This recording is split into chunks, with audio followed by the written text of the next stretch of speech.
Itu bukan kewenangan kami karena mereka ilegal, tidak terdaftar. Berkali-kali saya panggil, kemudian saya undang dalam rapat bersama gabungan di Menko Polhukam. Kita nyatakan bahwa itu tindak pidana dan harus segera ditangkap. Itulah dalam sehari kemudian ditangkap 144 orang di hari itu juga. Sekian. Jadi sudah tidak ada lagi nanti ke depan yang namanya shadow banning, yang namanya price dumping, yang namanya barang-barang cross border yang membunuh UMKM kita. Digitalisasi membuka akses pasar yang lebih luas, tetapi juga berpotensi merugikan usaha mitra dan konsumen melalui penyalahgunaan data digital. Pertanyaannya, bagaimana kebijakan paslon untuk mengatasi hal tersebut? Waktu untuk menjawab 2 menit dimulai sejak Bapak menjawab. Kami persilakan. Baik, kalau kebijakan data digital yang terakhir ini kita sudah punya 2 undang-undang yang baru, yaitu Undang-Undang PDP dan Undang-Undang ITE yang baru saja diresmikan. Tapi lebih dari itu, menurut saya digital atau ekonomi digital ini tidak bisa dihindarkan oleh siapapun. Oleh sebab itu, ya kita tidak bisa menolaknya, tetapi harus berhati-hati karena terjadi disrupsi yang luar biasa dalam perkembangan digital ini. Saya menangani kasus misalnya pinjol, di mana rakyat menjadi korban dari kegiatan ekonomi digital. Ada kripto misalnya. Kasus pinjol itu sendiri sungguh sangat problematik. Kenapa? Karena dia dibuat secara hukum perdata melalui gadget. Rakyat yang tidak tahu langsung bilang, kamu mau pinjam uang sekian? Yes. Bunganya sekian? Yes. Kalau tidak bayar sekian? Yes. Itu perdata.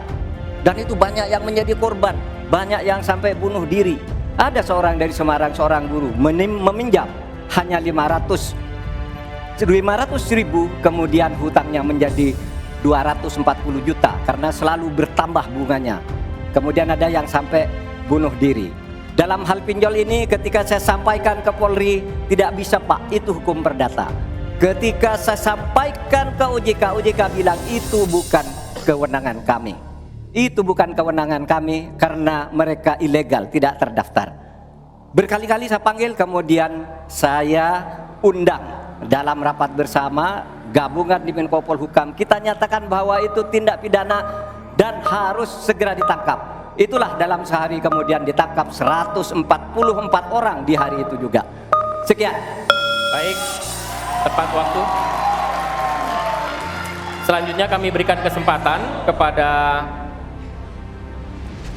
Baik, terima kasih. Mungkin kita juga harus hati-hati selain pinjol dan judi online, kita juga harus hati-hati untuk masalah pencurian data. Untuk itu harus kita kuatkan cyber security dan cyber defense kita.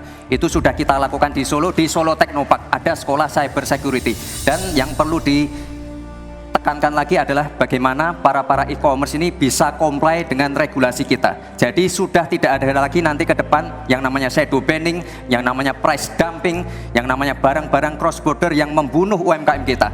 Kita ke depan harus melindungi UMKM dan kita ingin sekali lagi, karena tadi Cak Imin bicara masalah literasi keuangan dan literasi digital, ke depan yang kita siapkan harus ada penguatan SDM, penguatan manusia digitalnya. Karena itu kita ingin anak-anak muda untuk ikut andil dalam hilirisasi digital yang akan kita canangkan sebentar lagi. Mohon tenang, mohon tenang. Saya hargai jika kita semua kooperatif. Terima kasih. Saya berikan kesempatan kepada Pak Mahfud kembali untuk memberikan tanggapan atas tanggapan dari jawaban Bapak yang sudah disampaikan oleh Pak Muhaimin dan Pak Gibran.